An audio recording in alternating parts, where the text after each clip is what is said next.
रसोई में विराजित थे लड्डू गोपाल। रोज़ पकता था प्याज लहसुन का खाना।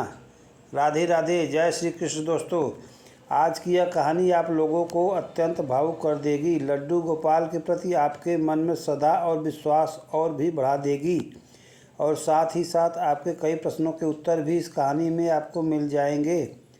यह कहानी दिल्ली में रहने वाली सुनैना जी की है। पिछले 6 सालों में लड्डू गोपाल की सेवा कर रही है।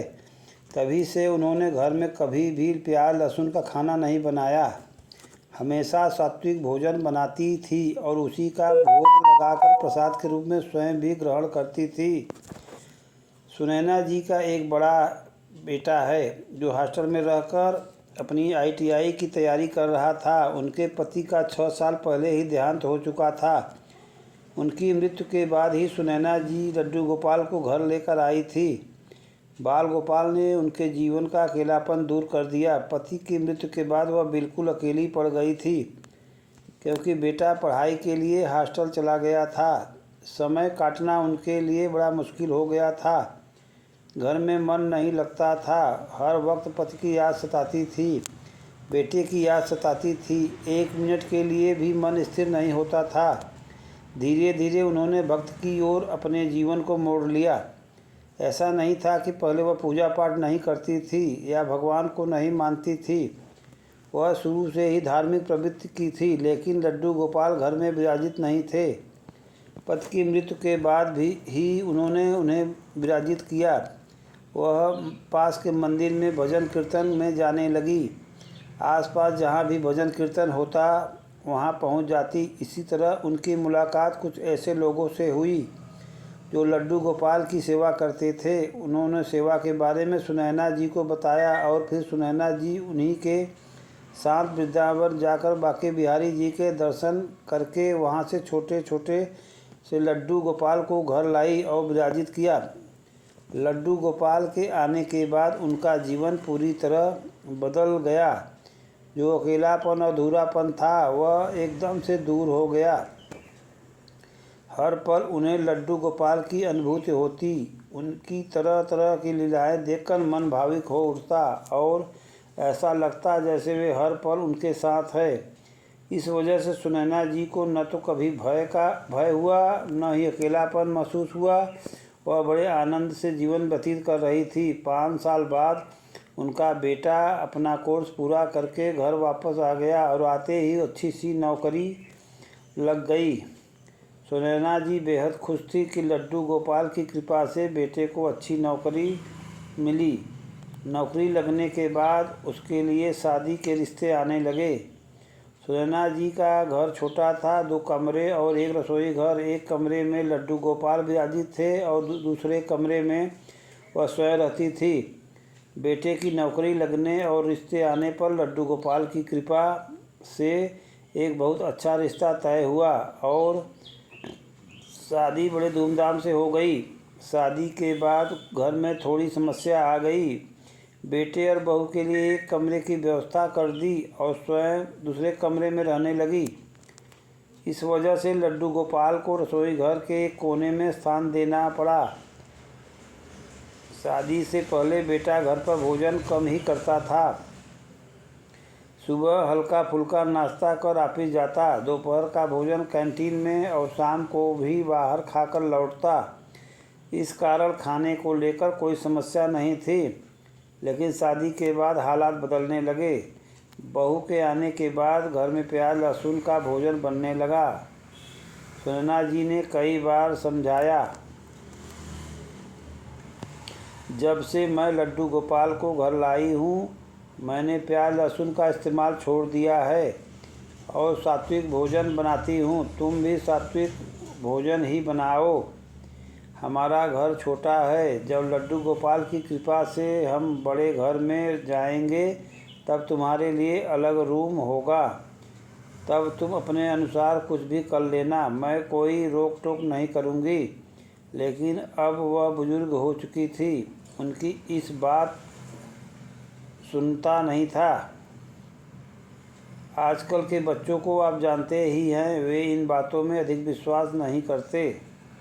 इस विषय को लेकर बेटा अक्सर उनसे झगड़ता था। वह कहता, अगर आपने लड्डू गोपाल को विराजित कर रखा है तो इसमें हमारी क्या गलती है। सुनैना जी समझाती, बेटा आज जो कुछ भी तुम हो उन्हीं की कृपा से हो। उन्हीं की कृपा से तुम अच्छे अंकों से पास हुए, नौकरी मिली, अच्छी पत्नी मिली, सब लड्डू गोपाल की ही कृपा है। दोस्तों, जो लड्डू गोपाल या ठाकुर जी के भक्त होते हैं उनके साथ जो भी अच्छा होता है उनका सारा श्रेय वे ठाकुर जी को ही देते हैं। जीवन में सुख दुख जो भी आता है वे सब कुछ बिहारी जी पर छोड़ देते हैं। सुनैना जी अपने बेटे से कहती, अगर तुम्हें प्याज लहसुन खाना ही है तो पहले की तरह बाहर खा लिया करो। वह बड़े प्यार से समझाती, लेकिन बेटा इस पर भी झगड़ता। बहू स्वभाव से अच्छी और सुशील थी। वह इशारे में सुनैना जी को चुप करा देती। फिर दोनों सास बहू ने कुछ दिनों तक बेटे को पता नहीं चलने दिया और सात्विक भोजन ही बनाती रही। बिना प्याज लहसुन के भी वे इतना स्वादिष्ट खाना बनाती कि बेटे को कोई फर्क महसूस नहीं हुआ। इस वजह से 2-3 महीने तक कोई समस्या नहीं आई। लेकिन एक दिन अचानक सुनैना जी के बेटे ने अपनी पत्नी को खाना बनाते हुए देख लिया और उसे पता चल गया कि वह खाने में प्याज लहसुन का इस्तेमाल नहीं करती। इस बात को लेकर वह फिर से झगड़ने लगा। सुनैना जी की बहू ने भी उसे समझाने की काफ़ी कोशिश की। देखिए, हमारे रसोई घर में ठाकुर जी विराजमान हैं। हमारा घर काफ़ी छोटा है, हम इन्हें कहीं और स्थापित नहीं कर सकते। इस वजह से रसोई में प्याज लहसुन का खाना नहीं बना सकते। और वैसे भी हम इतना अच्छा खाना तो बनाते हैं, आपको उससे कोई परेशानी नहीं होनी चाहिए। लेकिन कहते हैं कि कभी कभी जीवन में परीक्षाएं आती है और व्यक्ति हठ पकड़ लेता है। सुनैना जी का बेटा भी इस बात पर अड़ गया। अगर खाना बनेगा तो प्याज लहसुन का ही बनेगा। वह बाज़ार जाकर काफ़ी सारे प्याज और लहसुन ले आया और उन्हें रसोई घर में रख दिया। फिर घर में झगड़ा करने लगा, आज खाना बनेगा तो प्याज लहसुन का ही बनेगा। मुझे नहीं पता कि तुम्हारे ठाकुर जी विराजमान हैं या क्या बात है, लेकिन मुझे आज अपनी पसंद का प्याज लहसुन वाला ही खाना चाहिए। सुनैना जी ने बहुत समझाया, लेकिन उस पर कोई असर नहीं हो रहा था। अंत में हार कर वह ठाकुर जी से प्रार्थना करने लगी, हे लड्डू गोपाल, आप ही कोई ऐसा लीला कीजिए, आप ही कोई ऐसा उपाय कीजिए कि यह अपनी जिद छोड़ दें। घर में रोज़ रोज़ एक ही बात को लेकर क्लेश और झगड़ा हो रहा है। एक तरफ ठाकुर जी विराजमान हैं, दूसरी तरफ घर में कलह हो रहा है। ठाकुर जी की सेवा भी ठीक से नहीं हो पा रही है, ठाकुर जी को भी परेशानी हो रही है। यह तो उनका अपमान है। देखिए, घर में 2 तरह की मानसिकता वाले लोग होते हैं। एक जो लड्डू गोपाल की सेवा करते हैं, पूरी भक्ति भाव से आराधना करते हैं, उन पर भरोसा और विश्वास करते हैं। और दूसरा जैसे सुनैना जी का बेटा जो लड्डू गोपाल को सिर्फ एक मूर्ति मानता है। उसके मन में श्रद्धा भाव है या नहीं यह तो वही जानता है, लेकिन व्यवहार में वो श्रद्धा नहीं दिखा रहा था, क्योंकि अगर श्रद्धा होती तो वह ऐसी जिद कभी नहीं करता। हर लड्डू गोपाल भक्त जानता है कि ठाकुर जी को प्याज लहसुन का भोग नहीं लगता, और यदि वो रसोई घर में विराजमान है तो वहाँ प्याज लहसुन का भोजन बनाना उचित नहीं है, क्योंकि उसकी दुर्गंध सीधे ठाकुर जी के मंदिर में जाएगी, जिससे उन्हें कष्ट होगा। सुनैना जी के बेटे की जिद की वजह से उस दिन घर में प्याज लहसुन का खाना बना और उसने बड़े चाव से खाया। सुनैना जी को अंदर ही अंदर बहुत दुख हुआ, बहू को भी, लेकिन घर के झगड़े को आगे न बढ़ाते हुए उन्हें वह भोजन बनाना पड़ा। भोजन बनाने से पहले उन्होंने ठाकुर जी को रसोई घर से निकाल कर दूसरे कमरे में रख दिया, लेकिन स्थान तो वही था, लड्डू गोपाल का घर तो वही था। अचानक बेटे की तबीयत बिगड़ गई। हालत इतनी ख़राब हो गई कि उसे ऑफिस से छुट्टी लेनी पड़ी। सारे चेकअप कराए लेकिन रिपोर्ट नॉर्मल आई। ठाकुर जी ही जाने उसे क्या हुआ था। शरीर में कमजोरी आ गई थी। डॉक्टर ने सादा भोजन करने की सलाह दी। तला भुना खाना बंद, केवल हल्का और उबला हुआ भोजन।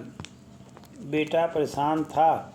सारी रिपोर्ट नॉर्मल है, फिर भी यह क्या हो रहा है। चलते चलते चक्कर आते, उल्टियाँ होती, बीपी हाई हो जाता। 3-4 दिन ऐसे ही गुजर गए। माँ का दिल तो साफ होता है, बच्चे को जरा सा बुखार या दर्द हो जाए तो चिंता लग जाती है। सुनैना जी भी ठाकुर जी से प्रार्थना करने लगी। हे ठाकुर जी, मेरे बेटों को क्या हो गया, उसकी रक्षा कीजिए। उसी समय उन्हें अनुभूति हुई कि यह सब बेटे के हठ की वजह से हो रहा है। घर में ठाकुर जी विराजमान है, घर के सदस्य सम्मान और भक्ति कर रहे हैं, लेकिन बेटा विरोध कर रहा है।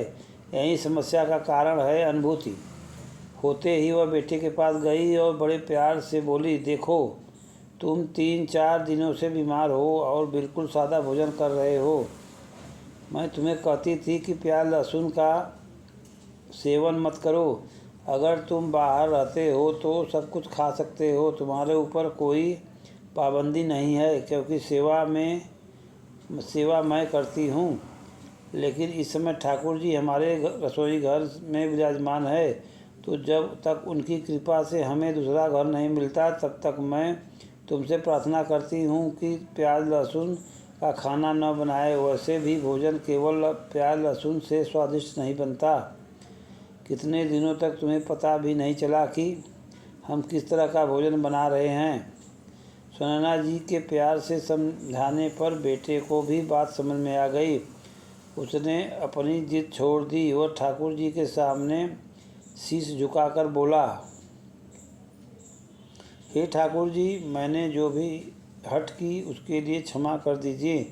आगे से मैं इस प्रकार की जिद नहीं करूँगा और माँ जैसा कहेंगी वैसा ही करूँगा। सुनैना जी खुश थी कि बेटे को सद्बुद्धि आ गई। ठाकुर जी की कृपा से माफ़ी मांगते ही बेटे की तबीयत सुधर गई और बिल्कुल ठीक हो गया। और यह चमत्कार देखकर वह भी लड्डू गोपाल का परम भक्त बन गया।